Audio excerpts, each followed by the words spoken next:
કચ્છી ગુજરાતી સરિતામાના ચેનલમાં આપણું હાર્દિક સ્વાગત છે। આજે આપણે ખાંડ અને ગોળ વગરની મસ્ત મજાની મીઠાઈ એટલે બનાવશું, ખજૂરના રોલ બનાવશું।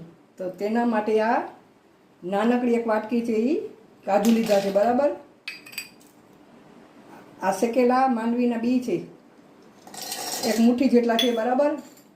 ને આ 2 મુઠ્ઠી જેટલા ડાળિયા લીધા છે, એને આપણે મિક્સર જારમાં પીસી લેશું।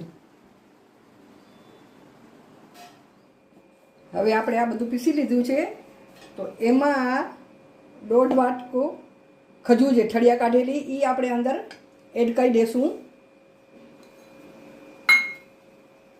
અને 2 ચમચી જેટલો નારિયેળનો આ પાવડર, નારિયેળનું છીણ, બરાબર, કોપરાનું છીણ, એ આપણે એડ કરીશું। એને પણ આપણે મિક્સર જારમાં ફેરવી લઈએ અને પીસી લઈએ, બરાબર, એકરસ કરી લઈએ। આ બધું આ પીસાઈ ગયું છે। હવે આપણે જઈએ ગેસ તરફ। હવે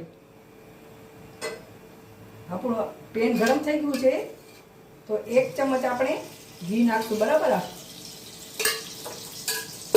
હવે એમાં પીસેલું બધું આ મિશ્રણ છે એ અંદર એડ કરી લઈએ, બરાબર।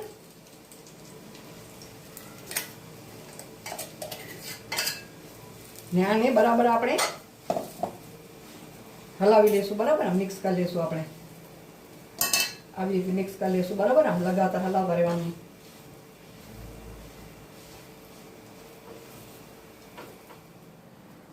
આવી રીતે આપણે મિક્સ કરી લઈશું, બરાબર। 2 મિનિટ માટે મિક્સ કરવાનું છે, વધારે એને મિક્સ કરવા દેવાનું નથી।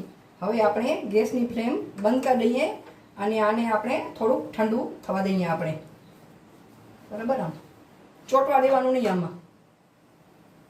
હવે જે આપણે ખજૂરનું મિશ્રણ હતું એ સહેજ ઠંડુ થઈ ગયું છે, તો આવી રીતે આપણે રોલ બનાવી લઈએ, આવી રીતે આમ। ને આ કોપરાનું છીણ છે એમાં આપણે આમ રગડોળી લઈએ, બરાબર, આવી રીતે આમ એના પર કોટ કરી લઈએ, આમ।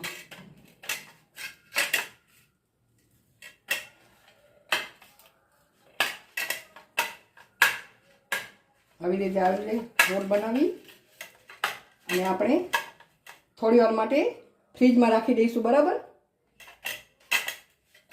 હવે થોડી વાર માટે આપણે એને ફ્રીજમાં રાખી દઈએ, આપણે હવે 10 મિનિટ માટે આ ફ્રીજમાં રાખ્યું હતું, સેટ થઈ ગયું છે, જોઈ શકો છો તમે।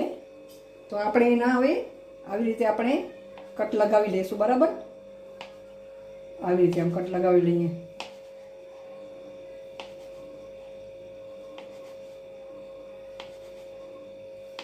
આવી રીતે બધા આપણે કટ લગાવી લઈશું।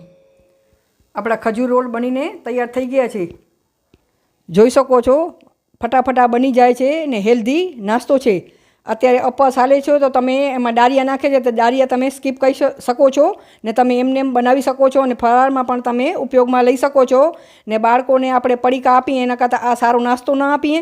મસ્ત મજાનો હેલ્ધી નાસ્તો બનીને તૈયાર થઈ ગયો છે, અને ફટાફટ બની જાય છે, ને વાર પણ એટલી લાગતી નથી। ખજૂરના ઠળિયા કાઢેલા હોય તો ફટાફટ બની જાય છે। તમને મારી રેસીપી ગમે તો લાઈક કરજો, શેર કરજો અને મારા ચેનલને જરૂરથી સબસ્ક્રાઈબ કરજો। આભાર તમારો।